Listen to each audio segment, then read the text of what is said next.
Hi everyone, Leo here, and this video is gonna be very cool. We will share a new pedalboard with 4 unique characteristics. It's all analog, it is stereo, it is ampless, it has zero latency, guaranteeing the all analog experience we have with our beloved tube amps. First of all, we will hear this pedalboard in action with a demo song, then I will describe all the elements of this pedalboard, also hearing some more sounds, and finally we will wrap up our final conclusions in my 2 cents section of this video. Please don't forget to subscribe and ring the bell, as it will really help me to create more content like this. Let's start with the demo song.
Let's now share all the components of this pedalboard. First of all, the pedalboard itself is a Palmer Pedal Bay 60. This has been provided me for free by Adam Hall and Palmer. Also with the power supplier, which is a Palmer PWT 12MK2. I have to say that this power unit is pretty powerful. In fact, it can also power up 18 volts, 12 volts and 9 volts units. And this is important if you have units like tube preamps where the Tsakalis, for instance, runs at 12 volts. But here we have also other units that run at 9 volts, so the PW12 provides us with all the flexibility we need in terms of power, which is nice. Then we have the Maxon OD2, which is an overdrive pedal that I think does not need any presentation. As the amp replacement, we have the Tsakalis mothership, which is a tube-driven preamp. It is nice, as it also has the IR simulations, but we can remove it from the circuitry, thus having an all analog and zero latency setup. And that's why I choose it, because for instance some Friedman preamp does not allow you to remove completely the IR simulation from the signal chain. For more info about this unit, this nice mothership, you can check out my full review on the channel. The Tsakalis then goes into this EcoFix EFP2 spring reverb, which is an all analog spring reverb. I mean, with a real spring inside, over there. it lights up when we play. This unit sounds amazing in my opinion. The only cons here is that it is mono. I was not able to find a stereo analog reverb in a compact format. I mean, not in a rack unit. The spring reverb then goes into the supra stereo analog chorus, which receive a mono signal and provide us with a nice luscious stereo chorus. Now, here it is worth mentioning that typically we have the chorus before the reverb, but here I had to place it after, as the reverb is mono and the chorus is stereo. I have to say that it worked nicely also in this configuration, but of course if you have a stereo analog reverb, please send me a message in the comment section below. Let's now stop a little bit to hear some sounds. For instance, the mothership alone with a clean tone.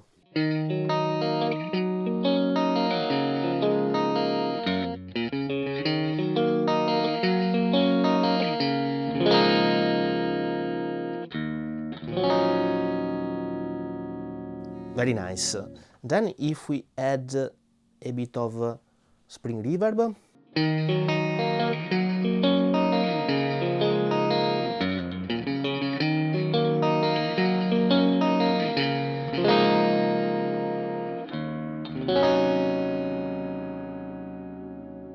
very nice. And then let's add the magic chorus, which gives also us a stereo image.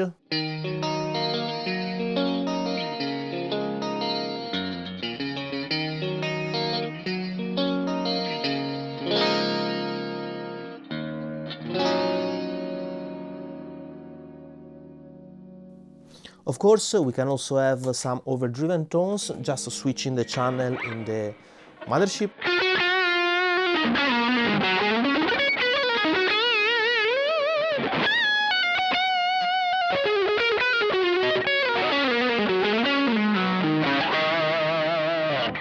Indeed, very nice sounding.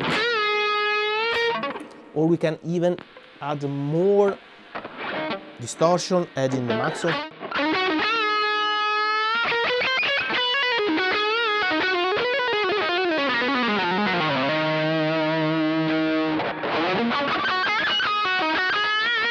Or another nuances of distortion just with the Maxon having the mothership in the clean channel.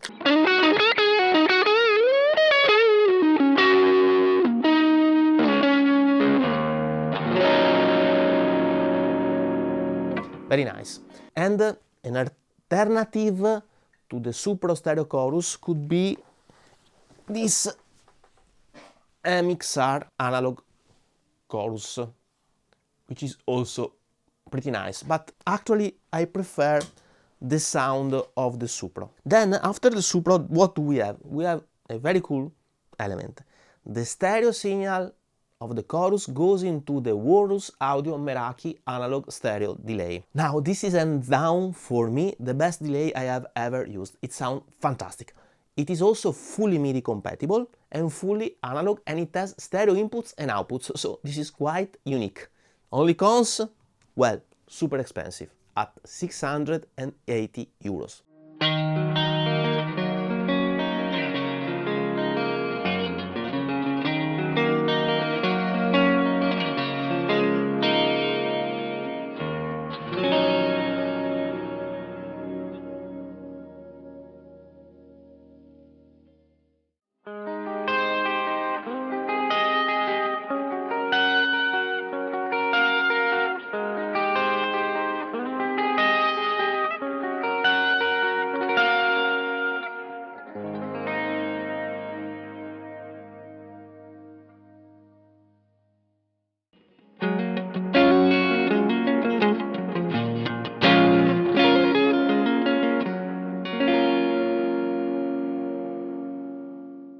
Now, the last piece of this pedalboard is something I researched for a lot of time, and the reason why I was not able to complete my analog pedalboard project previously. As you know, I wanted this pedalboard to be fully analog and stereo, and the problem is in the cabinet simulation. In fact, if we use standard IRs, we need an ADA conversion, analog to digital, and digital to analog, and this causes latency. It was very hard for me to find an all analog speaker simulation, but finally Rich from Adam Hall comes to help. I met Rich at the 42 Gear Street 7. We started talking about this project and he came out with the idea of this device, which is the Palmer River Series ILM. Why I think it is special? Well, it has 3 analog speaker simulations and it can also serve as a DI box, and it converts from TS cable to fully balanced ones. So here we have the final missing part of my pedalboard project. We need actually 2 Palmer River series to have our analog stereo setup, and it works wonderfully. So thank you Rich, Adam Hall and Palmer for finding out this solution. Actually the missing element I was not able to find myself. As I said, here we have 3 analog speaker simulations that we can select with the knob here, and having 2 of them we can actually have one cab sim in the left channel and another in the right channel, which is cool.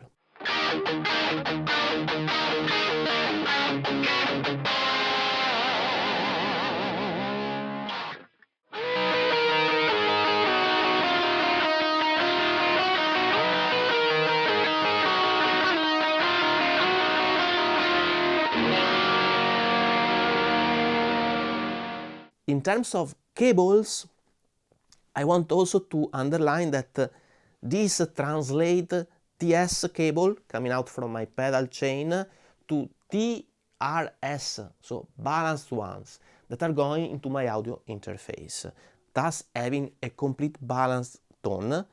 And you know that balanced cables allows us to run long distances without introducing noise. The XLR cable I'm using, it is a 5 meter Adam Hall Star MMF 0500 that are 5 meters long, and that allows me to run pretty long distances from my pedalboard to my mixing interface, my audio interface and so on. Another thing that we can add to this solution is a switcher, like the Boss or Carl Martin ones, even if we would need much more space.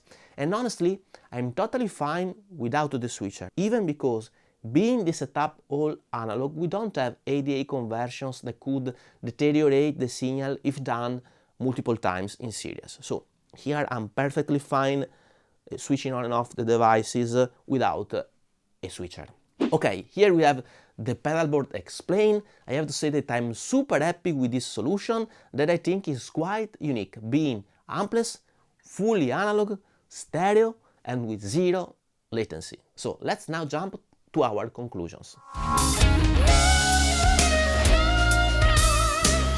Final considerations here, and please notice that these are gonna be my personal opinions for my specific use cases, and you may not agree with me, and this is totally fine. Furthermore, this video is not paid nor sponsored, and as usually I'm free to tell you my honest opinions. Let me point out that Adam Hall and Palmer have sent me for free the pedalboard, the power supply, the cables and the 2 analog speaker sims, as I guess they were genuinely interested in this project, but they did not sponsor the video, paying me for the video. Okay, let's talk about pros and cons. The cons, well, first of all, this is a quite expensive solution. We have the EcoFix spring reverb at 390 euros, the Meraki delay at 680 euros, the Supro Chorus at 243, the Tsakalis at 550, the 2 Palmer River series cab sim at 240, and the pedalboard itself, which is the Pedalbay 60 at 85 euros, and then the power supply, which is the PWT 12 MK2 at 80 euros. And then we have also the Maxon. Actually, I don't know the price, maybe 200 euros. So finally we end up at 2,300, 2,400 euros, which is not cheap, but more considerations on this later on. The other cons I would mention is that it is not lightweight and I would say easy to use and customize as with our amp modeling pedalboard, I mean the digital ones. It is pretty heavy and you know you have all the cable to connect and so on and so forth. So an amp modeling pedalboard is actually more straightforward, I would say. And that's pretty much all in terms of cons. But the pros? Well, zero latency. Nothing in the market can match the combination of zero latency and portability that this solution offers. And this, for instance, opens up the possibility to have a wireless system without caring too much about the overall latency of our whole system, having the pedalboard latency free. The other pros is that it honestly sounds great. All the effects are super nice sounding, in my opinion, here. The other big pros is that here we have a unique combination of pedals and thus the possibility to have a unique platform to find our own tone. We can change the OD with our favorite one, we can substitute the Tsakalis with the Victory preamp or the Revolt, etc. We, of course, need analog pedals and we can personalize this pedalboard as we want. Flipping around the first cons I mentioned, also in terms of price, finally, it is a good solution, considering that we don't have to buy a tube amp and a cabinet, without considering the mic pre's and the mic we would need to record that are not necessary here. In the end, I'm very happy with this solution. I think it's quite unique, it sounds great, it is super flexible and opens up a whole world of possibility. But most of all, it is a lot of fun. I mean, searching for each specific pedal, deciding myself each element of this solution with the ability to change it or upgrading it without problems, well, it is super cool, as it was super cool all the journey to build it. Let me give here a special thank to Rich and the guys from Adam Hall and Palmer, as this project would not be possible without them and the final missing element I was searching for. Please let me know your comments and opinions in the comment section below, and don't forget to subscribe, ring the bell and give a thumb up, as it would really help me to create more content like this. Thank you so much and see you soon. Bye bye.